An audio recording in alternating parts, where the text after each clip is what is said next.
Ayan. Magandang umaga po sa atin lahat. Ayan. Okay.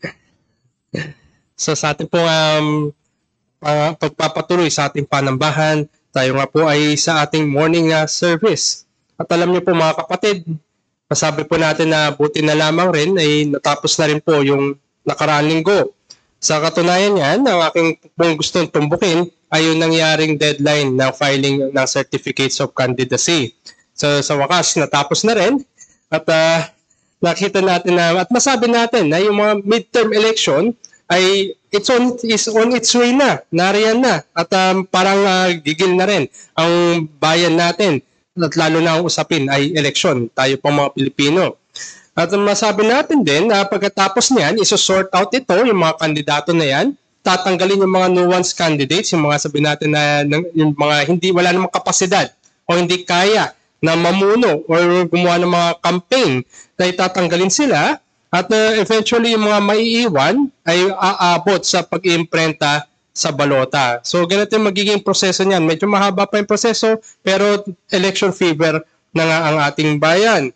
At kung titingnan natin kung sino yung mga nakaabot sa deadline, ay marami nga sa ating kababayan ang tila nalungkot. At yung iba nga ay nalungkot dahil sabi nila, konti na nga lang napapanood nila, nabawasan pa. Lahat sila naging politiko na. So, nalungkot sila sa ibang paraan. At masabi nga rin na general siguro na feel ng ating bayan ay wala na siguro pag-asa ang ating inang bayan. Pero ganun pa man, meron isang kaganapan na makikita na lahat. Hindi lamang ito mapapanood, kundi mararanasan. At meron isang kaganapan na hindi dapat nagbibigay ng kawalan ng pag-asa, bagkus ito yung nagbibigay dapat ng pag-asa, lalo-lalo na sa mga mananampalataya. At ang aking tinutukoy ay ang pagkabuhay muli. Kanina po sa binasa na Salmo, ilang beses o ilang ulit doon nabanggit ang kadiliman, ang anino ng kamatayan. At kanina rin sa scripture reading natin sa Hebreo ay nabanggit doon yung kapangyarihan ng pagkabuhay muli. At walang iba po kung ang teksto natin ay ang pag-uusapan natin na naroon ang kamatayan, ngunit naroon ang maluwalhating pag-asa sa pagkabuhay na muli. Samahan po ninyo ako at buksan po natin ating mga Biblia sa teksto po natin sa umaga na ito, sa Bagong Tipan, sa sulat ni Apostol Pablo, sa 1 Corinthians chapter 15. At basahin po natin ang verses 55 hanggang 57. Marahil ito pamilyar na sa atin, basahin po natin to. 1 Corinthians 15, chapter 15, verses 55 to 57 is the last part ng 1 Corinthians chapter 15. Death is swallowed up in victory. O death, where is your victory? O death, where is your sting? The sting of death is sin, and the power of sin is the law. But thanks be to God who gives us the victory through our Lord Jesus Christ. 3 talata lamang, ngunit napakayaman. At ang panalangin natin ay magbigay ito sa atin ng maluwalhating pag-asa. Samahan niyo po, tayo po manalangin at hingin natin ang talino at gabay mula sa taas. Aming dakilang Diyos, mga bagay Ama, kami ngayon ay lumalapit sa inyo. Inaamin namin ang aming mga kahinaan at kami nga ay kulang, kapos. Ngunit hinihingin namin ang biyaya na nagmumula sa inyo para kami ay gabayan, patnubayan, bigyan ng talino, ng gising na kaisipan at diwa. Nawa ang inyong pong salita ay tunay namin na manamnam at makita namin ang katamisan ng inyong pong pangako ng kaligtasan. Kaya nawa Panginoon, sa panahon na ito ay samahan niyo po ang bawat isa sa aming pag-encounter sa inyo through your word and help us, O Lord, na tunay nga madulog sa inyo pong harapan sa pagsisisi at sa pananampalataya. You achieve your purposes, O Lord, in your presence ay tunay nga na maramdaman at maranasan. Ito po ang aming dalangin sa ngalan ni Jesus. Amen. Muli ang ating teksto ay 1 Corinthians chapter 15 verses 55 to 57. Tingnan natin muna kung ano ba yung attitude o yung pananaw ng mga Griego ng panahon na iyon. The attitude of the Greeks that death is a necessary part of living. Ito yung kanilang kaisipan. Meron silang indifference sa kamatayan. It manifests itself sa panahon natin ngayon na enjoy life while it lasts. I-enjoy na natin. Sapagkat parte yan, ang kamatayan ay parte ng buhay. Ngunit ang pagkabuhay muli mula sa patay, ito nga'y fundamental na parte ng Ebanghelyo. Ito nga'y dinidepensa ni Apostol Pablo dito sa chapter 15 ng 1 Corinthians. Sinabi niya, ito ay first or most important. At inuulit niya na ito'y ayon sa salita ng Diyos. It is the fundamental part of the gospel.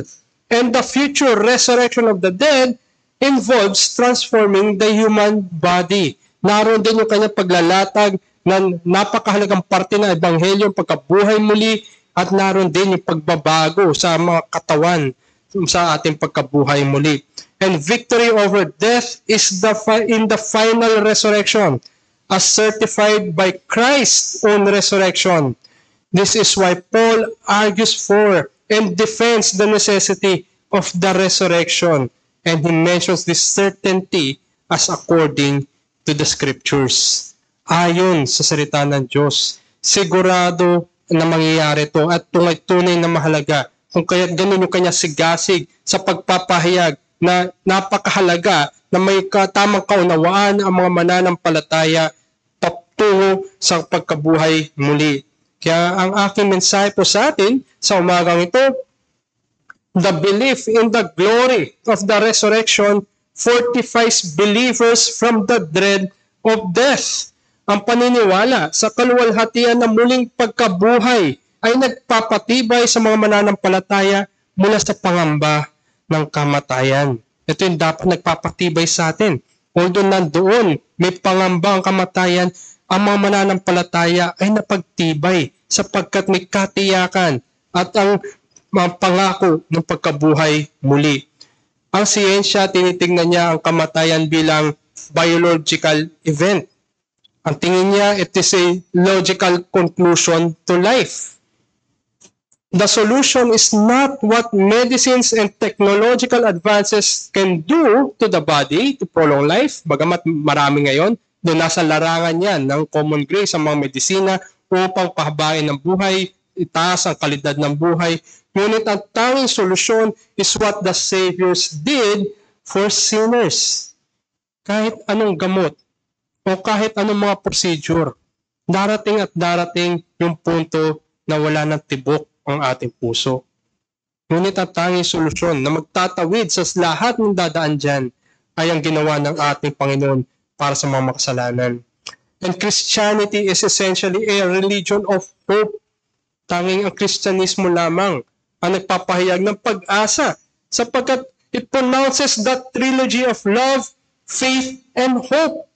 So while the world is present-oriented, narito lang sa kasalukuyan ang mundo na ang ating, kung anong pwede natin makuha, kung anong pwede natin matamo, anong masarap sa ating pangatawan, at ano pwedeng ibigay ng mundo sa iyo ngayon, ang pananampalatayang Kristyanismo lamang at ang mga mananampalataya mismo, sila ang nabubuhay na may tiyak na pag-asa that God fulfills His promises and includes the future, the resurrection. Naroon ang katiyakan. Ang Diyos ang nagbigay niyan. And death must not be romanticized. Napakaraming literature o mga plays, mga aklat, nobela na sinusulat na kung saan niro-romanticize ang kamatayan. Na tipong meron ng happily ever after, lalo-lalo na sa larangan ng pagmamahalan. Death must not be romanticized as it must be seen as an enemy. Ito ay kalaban.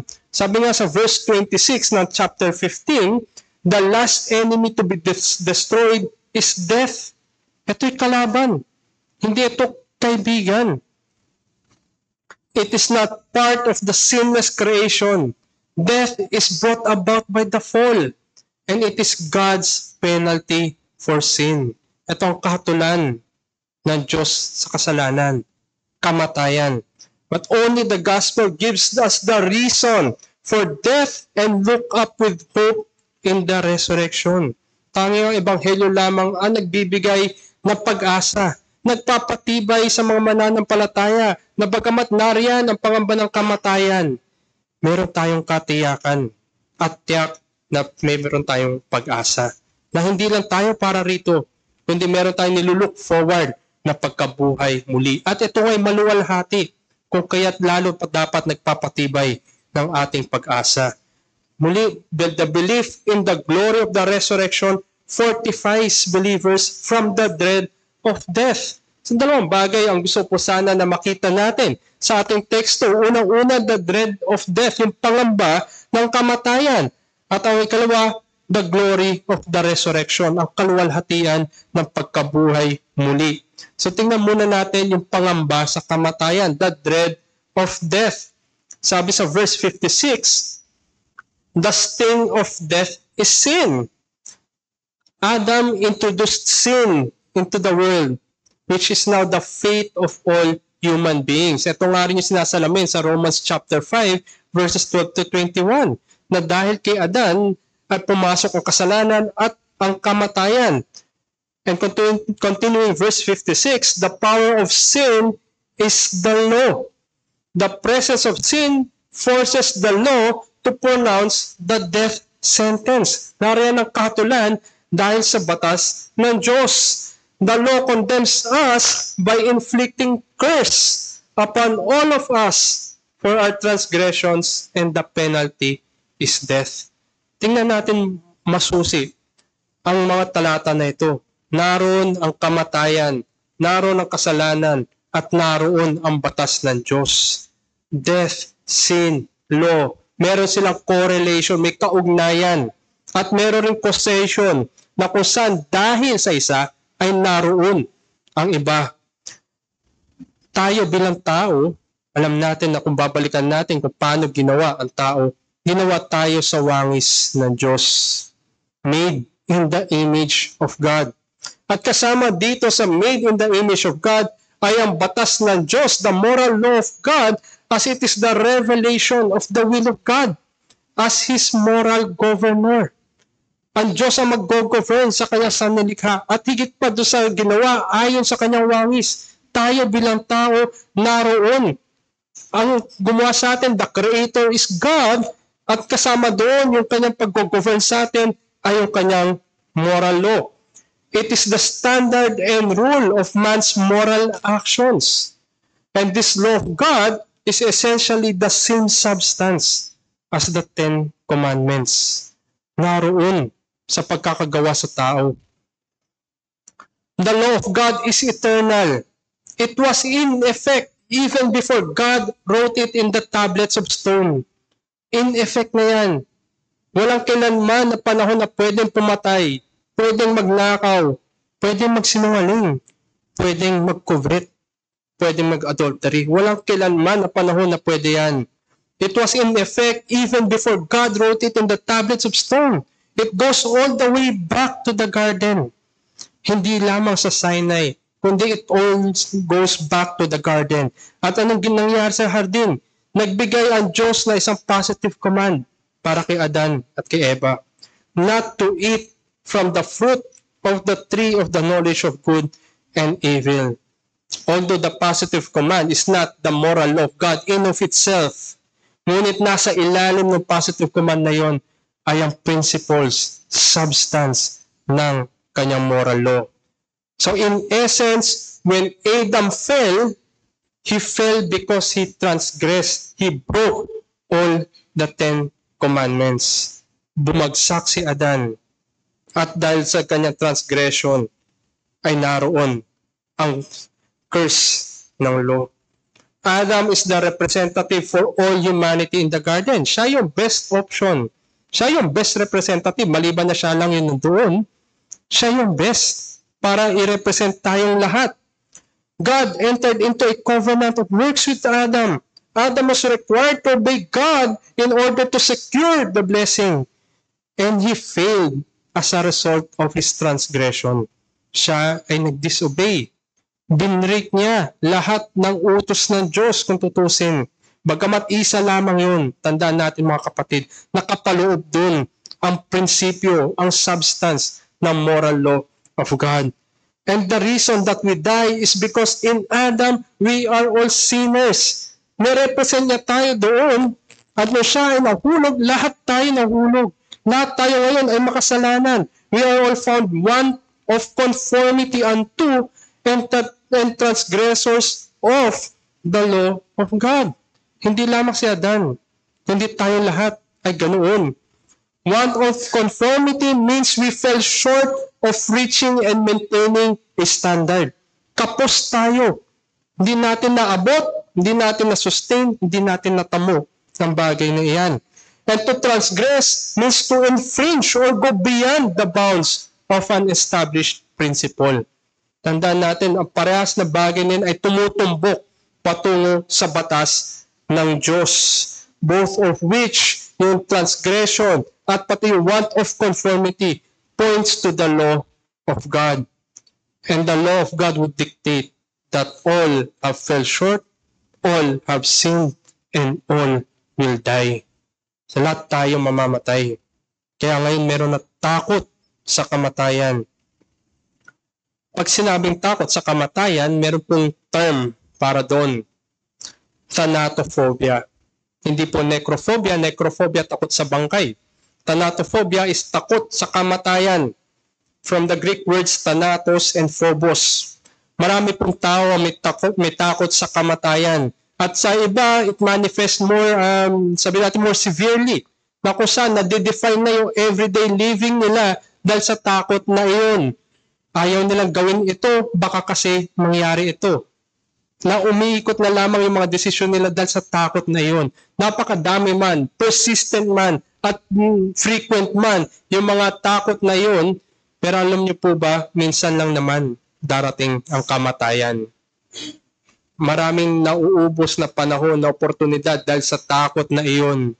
Pero isa lang, minsan lang darating ang kamatayan para sa ating lahat.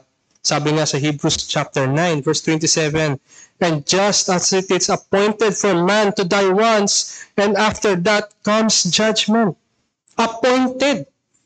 Itinalaga. It means that it is in our lot. Nasa scheduled calendar natin. With or without our consent. Gustuhin mo man o hindi, darating at darating ang appointment natin doon. Once, it implies two things. Una-una, it shall be. And secondly, it shall be but once. Darating yan. Tiyak na darating ang kamatayan at minsan lang tayo mamamatay.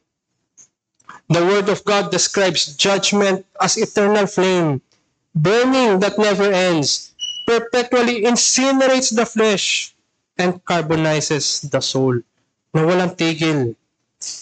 Siguro isipin natin mas maganda na masunog, mapulbos, maging abo. Ngunit tayo ay patuloy na nandoon sa estadong yun kung wala tayo sa ating Panginoon.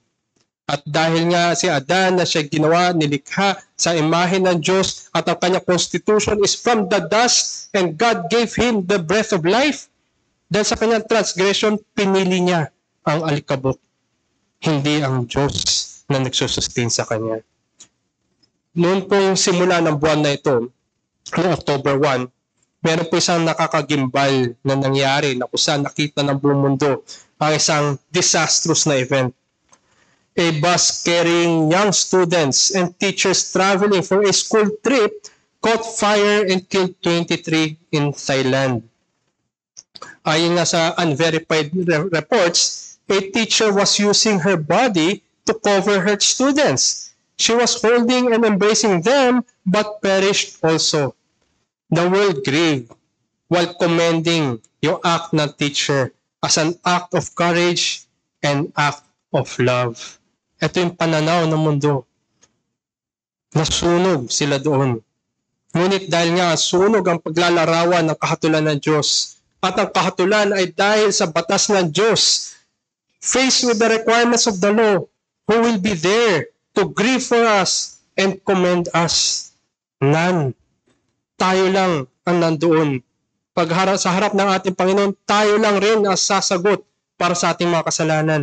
Tayo ang mananagot sa ating infringement, sa ating transgression and want of conformity. And faced with the penalty for our transgressions, who will cover us? Sino yung magtatakip sa atin? Sino yung hahawak sa atin? Sino yung yayakap sa atin? None. we will also perish. At sabi nga sa confirmed reports, the bus driver said he ran to grab a fire extinguisher, but he could not put out the fire and ran away because he panicked. Ito ang dahilan kung bakit ang mga makasalanan na walang pag-asa ay gagayahin nila at gagawin nila kagaya ng bus driver na iyon. They would try to extinguish the thought of dying and death, but they could not put out the thought. And eventually, sinners without hope will run away from the thought of dying and death, not because they panicked, but because they could not remove the reality of death.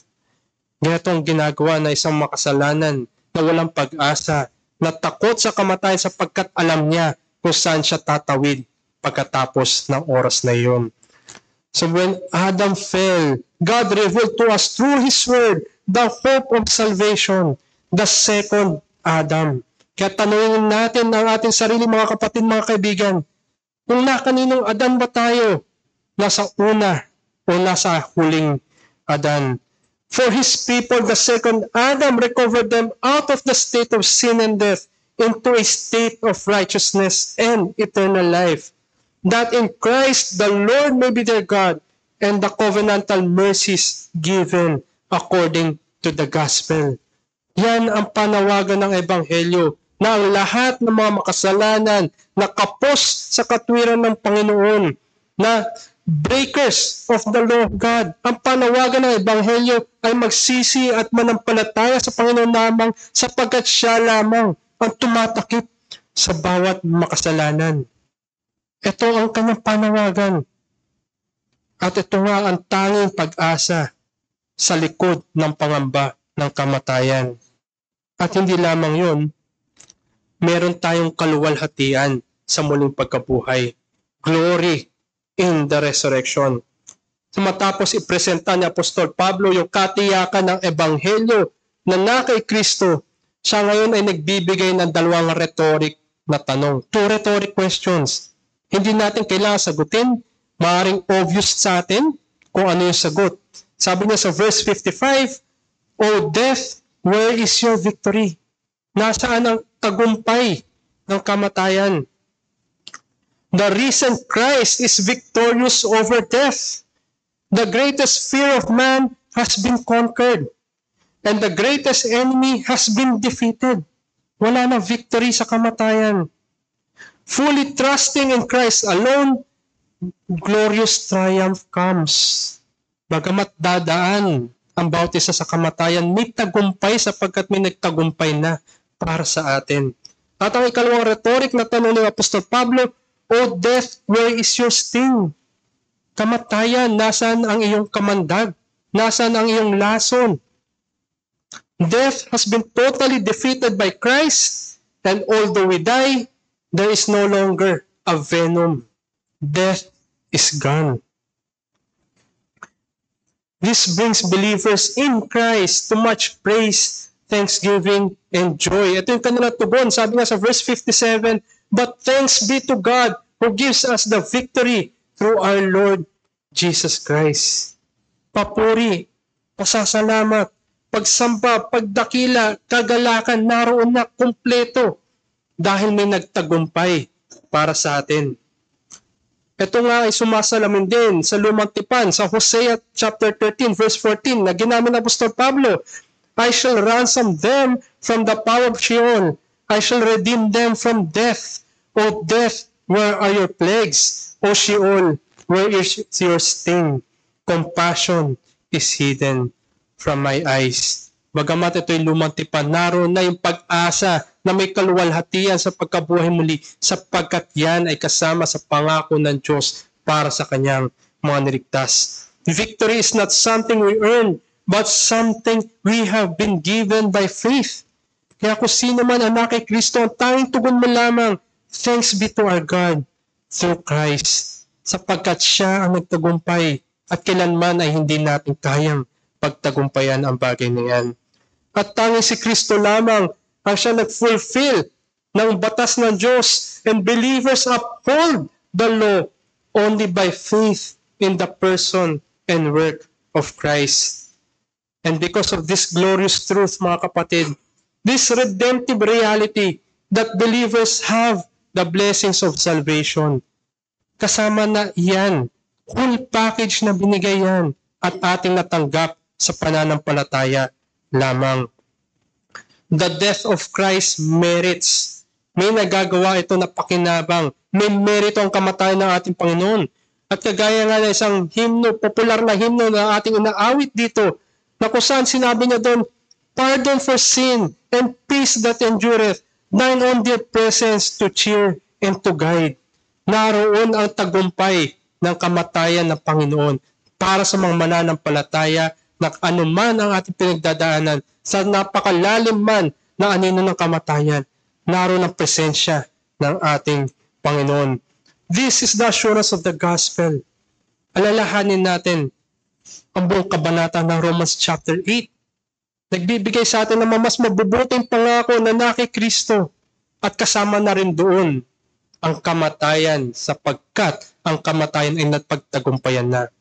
Na tayo tinatawid, bagamat tayo mamamatay, ang katiyakan ng pagkabuhay muli at ang buhay na magpawalang hanggan ay nasa Ebanghelyo. Remember that the death of Christ is the death that conquers death. Our Lord has taken away the sting of death so that it cannot hurt those in Him. Ano man ang paglalarawan sa buhay natin dito sa mundo na ito, at lalo-lalo na sa paparating na kamatayan, maanghang man yan, mapait man yan, maalat man yan, masakit man yan, ngunit ang kamatayan ay nilinis ng ating Panginoon na sa ganun, ang tanging mararanasan ng mananampalataya ay ang tamis sa pagbubukas ng pintuan ng kalangitan. Kung alalahanin natin paano si Stephen, siya'y pinagbabato, siya'y mamamatay, ngunit nakita niya ang Panginoon na lumalapit at kukunin siya. Kaya ito'y dapat maghimok sa atin na bagamat na tayo mamamatay, meron tayong pag-asa sapagkat ang Panginoon ay siyang nagtagumpay. Although the believer dies, death has no dominion over those who are in Christ. It is they that while alive lives with the most hope beyond death and face their last day as their best day. The last day of a believer is his or her best day. At sa katunayan, ito rin ay titulo ng isang sermon ng Puritan. A believer's last day, his best day. Ito ay pinangaral ng Puritan na si Thomas Brooks. At ito ay kanyang pinangaral sa isang funeral. It was dated June 28, 1651. Na kung saan sabi niya doon, when a believer dies, he does but change his place. Nagbabago lang ng lugar. He changes earth for heaven, a wilderness for Canaan, an Egypt for a land of Goshen, a dunghill for a palace. We are not in our place and therefore we groan to be at home, our most desirable home. Walang iba kundi sa piling ng Diyos na nagligtas at nagtubos sa atin. Magamat anuman yung meron sa mundo na ito, hindi ito yung ating final place. Bagamat sa kaisipan ng mundo, ang resting place ay nasa ilalim ng lupa o nasa loob ng isang urn. Pero ganun pa man, ang tunay na resting place ng isang mananampalataya na kay Kristo ay nasa kanyang bosom. Kaya tayo ngayon dapat na lalo mahikayat sa pag-asa at sa pananampalataya. Although there is great sadness to miss a beloved family and a brethren in Christ, as the dying saint goes home, alalahanin natin, the gospel brings us all home. Nauuna lang siya. Ngunit kung tayo may ugnayan dahil kay Kristo lamang at pinanghawakan natin ang Ebanghelyong nagliligtas, tayong lahat din ay madadala doon. Believers have that hope in the glorious resurrection that they will be with our Lord forevermore. Walang ibang lugar na mas masaya, mas may kagalakan. Lugar na wala ng pait, wala na sakit, wala na luha, kundi ang kagalakan sa magpakailanman. Sabi nga ni Jonathan Edwards, the resurrection of Christ is the most joyful event that ever came to pass. Sapagkat nabuhay muli ang ating Panginoon, buo ang Ebanghelyo, dapat hawakan, tunay na masahan at meron katiyakan. Sapagkat nabuhay muli ang ating Panginoon at ang Espiritu ng Diyos na siyang bumuhay sa Kanya ay bubuhay rin sa atin pagdating ng panahon. Kaya tanungin natin ang ating sarili, mga kapatid, mga kaibigan. Pinaghandaan na ba natin ang ating mga kamatayan? Hindi ko po tinutukoy yung mga life plan o yung anuman na ating pupuntahan ng ating labi, kundi kung ano ang pupuntahan ng ating kaluluwa. Pinaghandaan ba natin ito? Tandaan natin, sabi nga ng mundo, dadalwala naman na bagay ang tiyak, kamatayan at pagbubwis. Yung pagbubwis, wala tayong magagawa, pero meron tayong magagawa sa kamatayan. Have we prepared ourselves for our death? Napakarami man o napakahaba man ang buhay natin sa mundo na ito. Napakaraming taon man yan. It may be plentiful or scarce. Ang buhay natin, makulay man o walang kulay, dull or colorful. Our whole life is but a day to fit in for the hour, minute, and second of our death. Walang pinagkaiba na buhay na centenarian sa nabuhay ng ilan. Parehas ang kamatayan, the great equalizer para sa lahat na nabuhay sa mundo. Napakahaba man o napakaiksi, makulay man o walang kulay, anuman ang meron ka, haharap at harap ka sa minute, second of your dying day. Noong pong 1991 ay nagkaroon ng malaking trahedya sa Pilipinas, sa ating bayan. 1991, Mount Pinatubo erupted. It was the second largest volcanic eruption of the 20th century. So imagine na lamang natin napakaraming pumuputok na bulkan. Ngunit ito ay second largest volcanic eruption of the 20th century. Yung iba siguro sa atin ay wala pa noong panahon na ito. Ngunit kung maalala natin, naging puti ang lahat ng paligid. Nagkaroon na, sabi natin, na iba ang naging klima noong panahon na yon. And ironically, it was Independence Day when it started to erupt. At matapos ang buong kaguluhan na iyon, 847 people were killed and approximately 10,000 people were left homeless. Napakalaki ng disaster na nangyari. Isipin na lamang natin kung sa isang sunog ay ilang pamilya ang nawala ng tahanan. Ito ay 10,000 people. They were left homeless. Great was the destruction, 1991. But 20 years from 1991, 2011, tourists and hikers call it a wonderful disaster. Beauty in destruction, as it has allowed the locals to benefit from it thereafter. The lahar was quarried and sold as construction materials and used to create handicrafts. At hindi lamang yun, the best out of it is the captivating scenery it left for us. Napakaganda ng site ng eruption ngayon. Ito nga'y nalasama sa mga palabas, sa mga pelikula, at marami nga naisulat, nakikita rin yung mga larawan kung gaano kaganda ang Mount Pinatubo at yung area niya ngayon. Tourism has blossomed in the provinces of Pampanga, Tarlac, and Zambales. Mula sa isang trahedya, may napakaganda na tanawin na nangyari. Ngunit ito'y nasa larangan lamang ng nature. Ang kamatayan at pagkabuhay muli ay hindi lamang nasa larangan ng ating pangangatawan, kundi higit ito nasa larangan ng ating mga kaluluwa. It is spiritual. Hindi lamang spiritual but also with the body, with the glorified body. We would all undergo cataclysms in this life and none greater than our personal death. Ano man mga trahedya na pinagdaanan natin at pagdadaanan pa natin, wala na sigurong lalamang pa sa oras ng ating kamatayan. As tragic an event of death can be, the resurrection gives us hope because of the victory of our Lord and Savior. Na bagamat mamamatay tayo, may uusbong. na higit na magandang tanawin, higit na magandang karanasan, at higit na buo na kagalakan sa piling ng ating Panginoon. The resurrection is not only for Christians. The resurrection is for all, para sa bawat isa. For some, it will be their second death.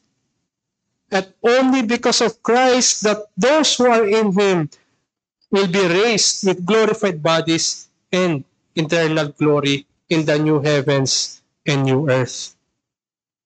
Para sa lahat, mananampalataya man o hindi, para sa mga hindi mananampalataya, ito ay para sa ikalawang kamatayan. Ngunit para na sa mga nakikristo, ito ay higit pa na enjoyment, kagalakan, magpakilanman sa bagong langit at bagong lupa.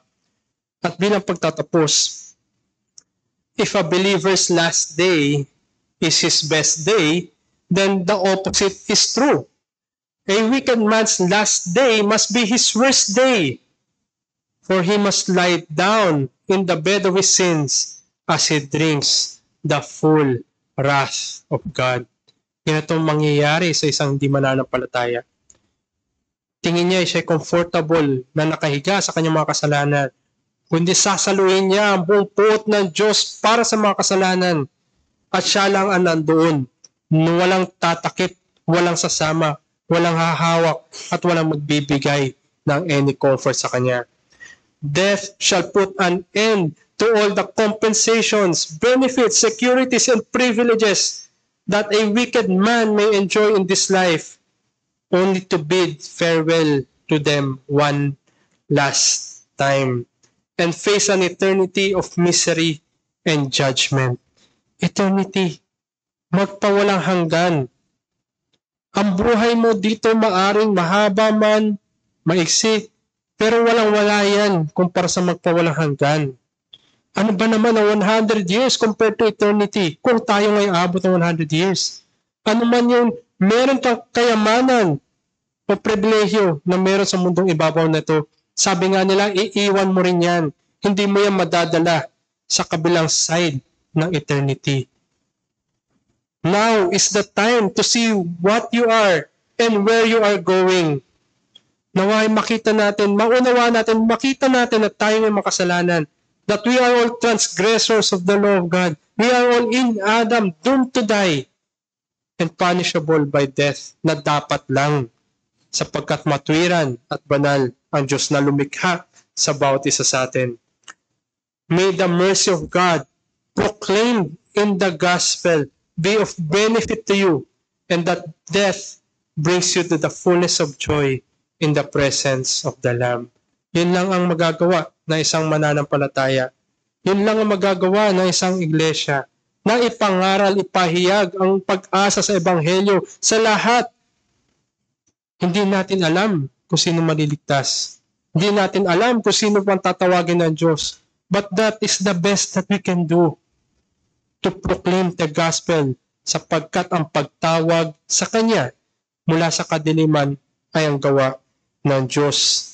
At para sa ating mga mananampalataya, alalahanin natin parati ang pinakatanyag na salmo. Alam ba natin ang pinaka-popular na psalm? Psalm 23, na kung saan tinutukoy dito ay ang Good Shepherd, ang ating Panginoon. The Lord is my shepherd. At lahat ng mananampalataya, they have the Lord as their shepherd. At sabi doon sa verse 4 na Psalm 23, though I walk through the valley of the shadow of death, I will fear no evil, for you are with me, your rod and your staff, they comfort me. Kahit nandun tayo sa anino ng kamatayan na tayo naglalakad doon, the Lord will never leave His people. He will be with His people even in that very dying hour. Sa anino ng kamatayan, naroon ang Panginoon, nagbibigay ng comfort sa bawat nasa Kanya. Bagamat siya'y tatawid sa Jordan, naroon ang Panginoon na umaalala at gumagabay sa Kanya, at siya nga'y tinatanggap sa kaluwalhatian magpakailanman. At isa nga rin po sa nakakapagbigay ng encouragement sa mananampalataya ay ang napakayaman ng mga awit. Sabi nga na isang tanyag na theologian, na sa mga anuman pagsusubok niya sa kanyang buhay, inaalala niya yung mga great hymns of the Christian faith. Sapagkat siguradong meron kang maaalala na awit, na himno, para ikaw ay patasin at palalahanan ng pangako ng Diyos na hindi kanya iiwan kahit saan man at anuman ang iyong pinagdadaanan. Ayan ang pagmamahal ng Diyos. Pagmamahal na hindi iniiwan. Pagmamahal na hindi bumibitaw. Love that will not let me go. Na kung saan nasabi doon sa isang stanza niya, I lay in dust life's glory dead, and from the ground their blossoms red. Life that shall endless be. Ano man yung makita natin dito, ito ba'y pagkasilang muli sa pananampalataya? Naroon ang buhay na magpawalang hanggan? Higit pa sa iyong kamatayan na kung saan ang pagkabuhay muli ay higit pa na mas maganda kaysa sa buhay na anuman ang meron dito sa mundo na ito. Pagmamahal ng Diyos, ang kanyang pangako na hindi ka iiwan at naroon siya parati sa iyong panan at tabi. Tayo po'y manalangin. Aming Diyos na dakila, muli kami ay lubos na pumupuri sa iyo. Nagpapasalamat sa iyo. Dinadakila kayo sapagkat ang tagumpay mula sa kamatayan ay nasa inyong kamay. Na kami sa pamamagitan ng pananampalataya lamang ay lubos na nagpapasalamat sapagkat inihayag mo ang tanging pag-asa namin sa mga bagay na ito, lalo-lalo na sa oras at pangamba ng kamatayan. Salamat sa katiyakan ng Ebanghelyo at ng pagtatagumpay namin, Panginoon, na kami ngayon, na bagamat kami mamamatay, naroon ang tamis at katiyakan ng buhay na magpawalang hanggan. Kasama ang inyong mga tinubos at naroon kayo na makasama rin namin. At puno nga at buo ang aming kagalakan na dito pa lamang sa buhay na ito hanggang sa magpawalang hanggan. Kaya nawa, mahimok ang bawat isa at ang mga wala pa po sa inyo makita nila. Ang tanging pag-asa lamang ay ang inyong pong pagliligtas, ang inyong pong katapusan. Kaya tawagin nawa sila sa pagsisisi at pananampalataya sa inyo lamang. At mauwi lahat ito muli sa pagpapuri, pasasalamat at pagdakila sa inyo pong maluwalhating pangalan. Ito po aming dalangin sa ngalan ni Jesus.